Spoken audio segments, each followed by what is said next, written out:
Hello friends, welcome on this favourite channel physics ज्ञान मुकेश नायक। Friends, figures of speech ये एक बहुत ही इंटरेस्टिंग एंड इम्पॉर्टेंट टॉपिक है according to exam. अगर हम एग्जाम की बात करते हैं तो फिगर्स ऑफ स्पीच 10th हो या फिर 12th के एग्जाम हो, 100% इसके ऊपर नंबर पूछे जाते हैं। आज हम देखने वाले हैं ऐसे दो figure of speech, that is antithesis and oxymoron, which are used for opposition.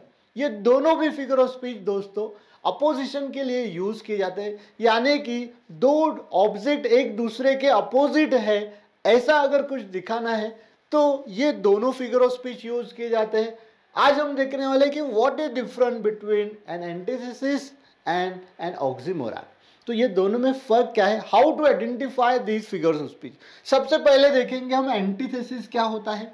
Friends, आपने एंटी ये वर्ड सुना होगा। एंटी ये एक सफिक्स भी है, सॉरी ये एक प्रीफिक्स भी है। जैसे कि हम यूज करते हैं एंटीवायरस, है ना। अभी क्वांडोमिक के सिचुएशन में हमने सुना था एंटीवायरस, या फिर एंटी थेसिस, ये तो यहाँ पे आ चुका है। या फिर एंटी ऑक्सीडेंट होता है ना, जो हमारे बॉडीज में क्रिएट होते हैं। तो एंटी का मतलब होता है अपोजिट। ये जो प्रीफिक्स है एंटी, ये यूज किया जाता है अपोजिशन के लिए। तो याद रखना है एंटीथेसिस क्या होता है, अपोजिशन के लिए होता है।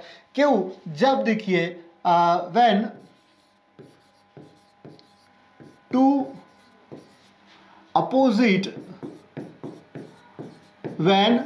opposite ideas are expressed in a given sentence, when two opposite ideas are expressed in given sentence,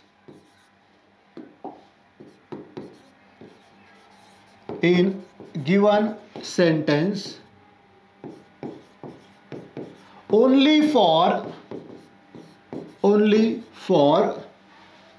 opposition, तो वो एग्जाम्पल होता है एंटीथेसिस का। यानी कि यहाँ पे दो अपोजिट वर्ड यूज किए जाते हैं, लेकिन इनका जो पर्पस होता है वो सिर्फ अपोजिशन दिखाने के लिए होता है। जैसे कि देखिए एक एग्जाम्पल है, that is so little they rose, so little they fell। तो ये अगर आप सेंटेंस पढ़ते हो तो definitely you come to know that there are two words which are opposite to each other. तो यहाँ पे देखिए कि ये दो वर्ड जो है, that is rose and fell, ये दोनों वर्ड एक दूसरे के अपोजिट है। Rose is past tense of rise, यानी कि ऊपर आना। फेल यानी कि नीचे गिर जाना, यानी कि ये अप एंड डाउन, इस तरीके के कुछ आइडिया यहाँ पे दिखाई गई है। तो ये दोनों सेंटेंस, सॉरी दोनों वर्ड एक दूसरे के अपोजिट है। So this is an example of antithesis. तो एंटीथेसिस में क्या होता है, ओनली टू वर्ड्स जो एक दूसरे के अपोजिट होते हैं, सेंटेंस में कहीं तो भी दोनों वर्ड्स दिए गए होते हैं। सो एक्सप्लेनेशन भी बहुत इजी है, दैट इज टू अपोजिट, जो भी वर्ड यहाँ पे दिए गए हैं वो हमें एक्सप्लिसिटली बताना होते हैं। जैसे कि रोज का अपोजिट यहाँ पे दिया है फेल, आर पुट टुगेदर। तो इन्हें दोनों वर्ड्स को क्या किया है, पुट टुगेदर, यानी कि साथ में यूज किया गया है। तो बहुत सिंपल होता है एंटीथेसिस फाइंड करना। बस दिए गए सेंटेंस में देखना है कि कोई वर्ड किसी दूसरे वर्ड का अपोजिट है या नहीं। चलो अब देखते हैं ऑक्सीमोरॉन क्या बताता है। So oxymoron is also one of the figure of speech which is use for opposition. तो यहाँ पे क्या होता है, ऑक्सीमोरॉन यानी कि an oxymoron, this is the name of figure of speech. An oxymoron is a figure of speech that combines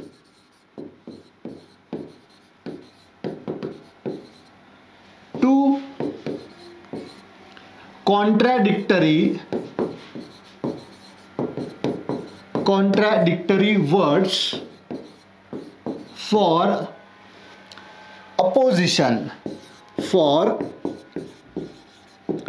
opposition.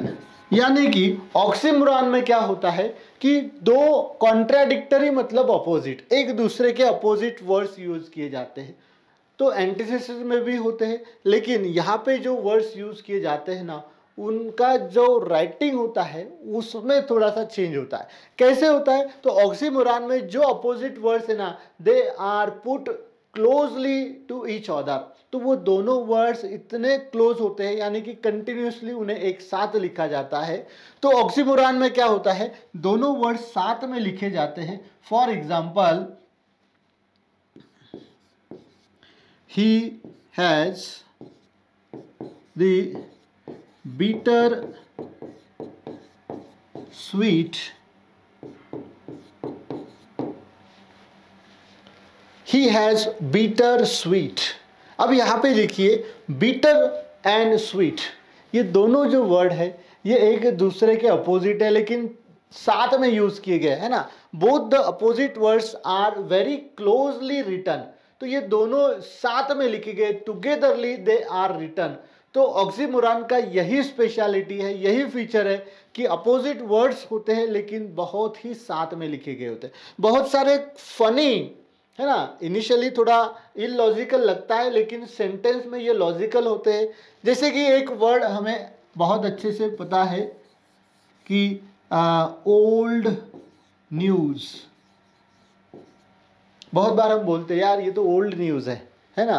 Actually news होती है ब्रेकिंग, ओल्ड कभी नहीं होती है, लेकिन बोलते समय हम क्या करते हैं, थोड़ा सा ह्यूमर क्रिएट करते हैं, ओल्ड न्यूज़ बोलते हैं, है ना। तो बहुत सारे ऐसे वर्ड्स हमारे डे टू डे लाइफ में भी है जो हम ऐसे ही बोल देते हैं, जो कि एग्जाम्पल होते हैं ऑक्सीमोरॉन के। फ्रेंड्स, आपको अभी ऑक्सीमोरॉन एंड रिपीटेशन एंटीथेसिस में क्या डिफरेंस है ये अच्छे से पता चल गया होगा। एंड होप आप ये जो फिगर ऑफ स्पीच है ये बहुत इजीली आइडेंटिफाई कर सकते हो। तो होप आप ये वीडियो अच्छा लगा होगा, तो चैनल को लाइक शेयर एंड सब्सक्राइब कीजिए and do connected with us. Thank you for watching this video.